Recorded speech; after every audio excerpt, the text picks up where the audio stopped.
कोई चुनौती नहीं है, कोई भी चुनौती नहीं है। कौन सा वो लोकसभा में हमारे साथ थे, कौन सा वो एनडीए के फेवर में आकर के हमारे लिए चुनाव प्रचार किए थे, वो ऐसे भी नॉन एग्जिस्टेंट थे। तो वो 200 पे उस सारे सीट्स पे लड़ना चाहते तो वो लड़े, 243 में उनको लड़ना है तो वो लड़े, उनका कोई अब इस पे हम ध्यान ही नहीं देते। आनंद मोहन को लेकर, आनंद मोहन जिस प्रकार चिराग पासवान को लेकर कह रहे हैं कि एनडीए में है या नहीं, उसे क्लियर करना चाहिए। जिस प्रकार से इमामगंज प्रचार प्रसार के लिए नहीं गए थे, उसको लेकर के चर्चा में है और हमें बस यही लगता है कि गठबंधन के भीतर ऐसी बातें नहीं होनी चाहिए। गठबंधन धर्म है कि हम सब साथ रहें, एक बड़ा परिवार है, परिवार के जैसे एक दूसरे को देखें। यही नमस्कार, स्वागत आपका लाइव बिहार में। मैं आपके साथ है संजीव सिंह। देखिए, लोक जनशक्ति पार्टी का जो स्थापना दिवस है और उसको लेकर के लोजपा प्रदेश कार्यालय में स्थापना दिवस मनाया गया है और तमाम जो लोजपा के वरिष्ठ नेता है वो पहुंचे हुए थे और इसी कड़ी में समस्तीपुर से सांसद हैं श्यामावती चौधरी, वो भी पहुंची हुई है। हम खास बातचीत करेंगे संजय चौधरी से, आइए बात करते हैं। श्यामावती जी, पार्टी का स्थापना दिवस से पहुंचे हैं पार्टी कार्यालय, क्या कहना चाहेंगे?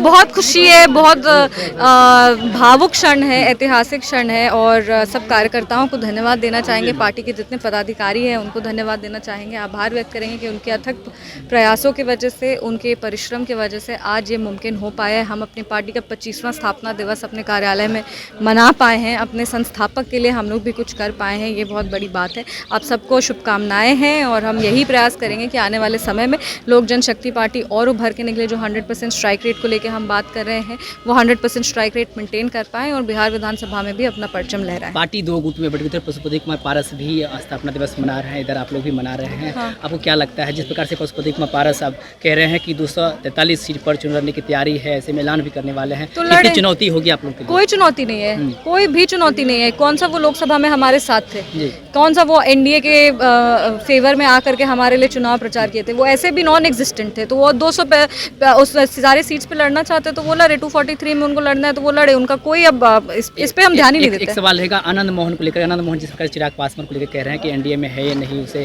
क्लियर करना चाहिए। जिस प्रकार से इमामगंज प्रचार प्रसार के लिए नहीं गए थे, उसको लेकर के हम उनका बयान देखे नहीं क्योंकि हम तो सदन में थे, हम अभी सुबह ही वापस आए तो उनका हम बयान देखे नहीं है। पर हाँ, जब से आए हैं वो चर्चा में है और हमें बस यही लगता है कि गठबंधन के भीतर ऐसी बातें नहीं होनी चाहिए। गठबंधन धर्म है कि हम सब साथ रहें, एक बड़ा परिवार है, परिवार के जैसे एक दूसरे को देखें। यही सब चेतन आनंद गीदर भवकी सब डरने वाले नहीं है चौधरी थी और हमने बातचीत किया जिस प्रकार से आनंद मोहन ने चिराग पासवान को लेकर के कहा है कि पासवान समाज का वोट जो है वो ट्रांसफर क्यों नहीं करवा पाए। पासवान समाज के जो वहाँ पे कैंडिडेट थे जनसुराज के जितेंद्र पासवान, उसको इतना ज़्यादा वोट कैसे आ गया, इसको लेकर के चेतन आनंद जो है चिराग पासवान पर सवाल खड़े कर रहे थे। आपको बता दें कि आज पार्टी का स्थापना दिवस है, 25वां स्थापना दिवस मनाया जा रहा है, जिसको लेकर के लोजपा रामविलास के तमाम जो कार्यकर्ता है वो काफ़ी हर्षोल्लास के साथ पार्टी कार्यालय पहुंचे हैं। चिराग पासवान भी पहुंचे, उसकी मां पहुंची हुई है और तमाम जो सांसद हैं चिराग पासवान की वो भी यहां पर पहुंचे हुए हैं। उसी करीब में श्यामावती चौधरी थी, हम इससे बातचीत कर रहे थे चिराग पासवान को लेकर के